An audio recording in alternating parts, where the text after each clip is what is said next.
మిత్రులందరికీ నమస్కారం. నేను మీ జర్నలిస్ట్ రమేష్ని. అయితే ఈడ ముచ్చట ఏంటంటే, మన రేవంత్ రెడ్డి గారు ప్రతిపక్షంలో తిడతా ఉంటే, ఇంకా ఈయన ప్రతిపక్షంలోనే ఉన్నాడా అనుకున్నాం కదా. ఈరోజు అదే వాస్తవమైంది. ఏంటంటే, ఇక కల్వకుంట్ల చంద్రశేఖరరావు గారు నేను విన్నతించేది ఏమిటంటే, 200 మంది రైతాంగం వారు చనిపోతున్నారు కదా, మరి ఆ చనిపోయిన లిస్టు నాకు ఇవ్వండి, రైతాంగాన్ని ఆదుకునే పార్టీ మాది, కాంగ్రెస్ పార్టీ మాది, మీరు ఇస్తే మేము పోయి సహాయం చేస్తా అంటే, ఈయన ముఖ్యమంత్రినా లేకుంటే కింద ఉన్న పిఏ లాంటోడా అనేది ఈరోజు తెలంగాణ రాష్ట్ర ప్రజలకు అర్థం కావాలి. దానిపైన ఈయనే ఈయనే స్టార్ట్ చేసినప్పటికీ బీఆర్ఎస్ నాయకుడు గట్టిగా కౌంటర్ ఇవ్వడం జరిగింది.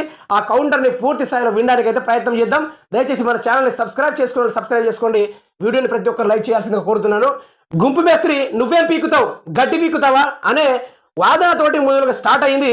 అదే ముచ్చట్ను చూసుకుంటే మాత్రము చంద్రశేఖర్ ఆయన అడుగుతున్నా, ఏ రైతు ఏ ఊరు అతని వివరాలు మాకు పంపండి. నిజంగానే రైతులు చచ్చిపోయి ఉంటే రైతుల పట్ల సానుభూతి ఉన్న రైతు ప్రభుత్వం మాది, ఆ రైతు కుటుంబాలను ఆదుకునే బాధ్యత మాది. చంద్రశేఖరరావు గారికి 48 గంటల సమయం ఇచ్చిన చనిపోయిన రైతుల 200 మంది రైతుల వివరాలు ప్రభుత్వానికి నివేదిక రూపంలో ఇవ్వాల్సిందిగా నేను వారిని కోరుతున్నా.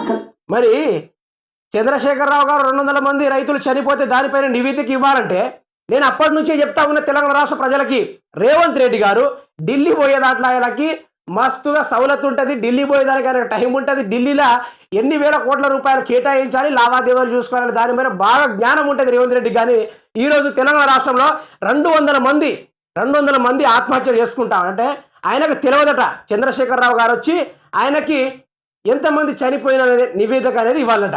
మరి ఇది ఎంత వాస్తవానికి కరెక్ట్? ముఖ్యమంత్రి రేవంత్ రెడ్డి గారా లేకుంటే ముఖ్యమంత్రి కేసీఆర్ గారా? మీరే చెప్పండి ప్రజలారా.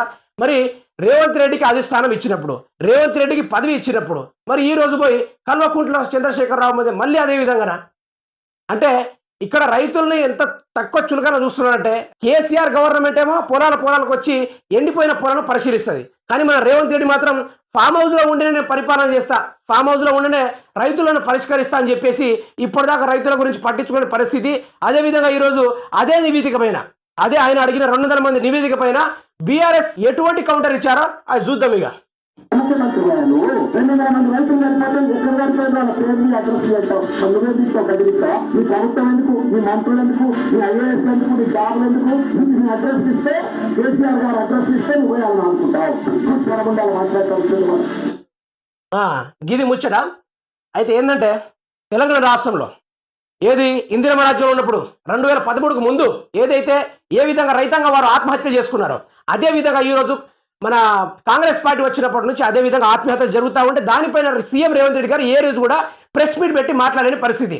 మరి ఇదే ముచ్చట పైన పోరాడుతూ ఉంటే మరి తెలంగాణ రాష్ట్ర ఈయన కాంగ్రెస్ కార్యకర్తలు మరి ఆడ చనిపోయిళ్ళు, ఎక్కడ చనిపోయిళ్ళు, ఆయన వాళ్ళు పోయి ఆ ముచ్చట్ని రేవంత్ రెడ్డి గారికి మోసుకుపోతే సార్ మొన్నదాకా ఫామ్ హౌస్లో పండి వచ్చిండు కదా, ఏం తెలుస్తుంది?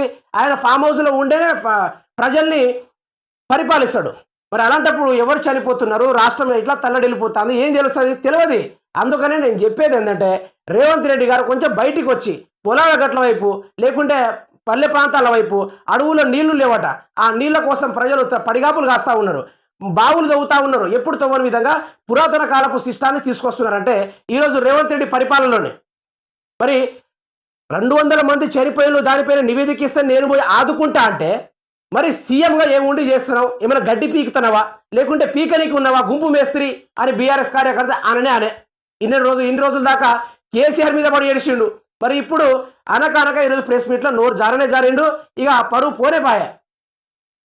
మరి రేవంత్ రెడ్డి గారి పరిపాలన ఎట్లా ఉంటుంది? గుంపు మేస్త్రి పరిపాలన అంటే మామూలు కదా.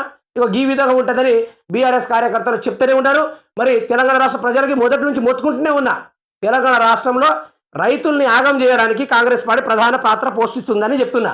అయితే ఇన్ని పేపర్ల నమస్తే తెలంగాణలో కానీ, తెలంగాణ దినపత్రికలు కానీ, మన దిశ పేపర్లు కానీ, వీటిలన్నింటిలో రైతులు చనిపోతున్నారో మొర్రో అనుకుంటే ఒక సైడ్ పేపర్ల భాగంలో పడతా ఉంటే, ఇక రేవంత్ రెడ్డి కోసం పనిచేస్తున్న పత్రికలను మాత్రము మా సీఎం సారు 6 గ్యారెంటీలు ఇచ్చేసిండు, దానివల్ల తెలంగాణ రాష్ట్రంలో ప్రజలు పేదలు ఎవరైతే ఉన్నారో వాళ్ళు ఈరోజు సస్య సామాన్యంగా మాస్తు బతుకుతున్నారు, అందరూ కోటీశ్వర్లు అయిపోయిళ్ళు, మెడల మొత్తం నెక్లెస్ హారాలు, బంగారాలు, వజ్ర వైడూర్యాలు ధరించుకుంటూ తిరుగుతున్నారని ఈ విధంగా V6 వెలుగు, ABN, NTV ఈ విధంగా రాసుకుంటా ఉంటుంది.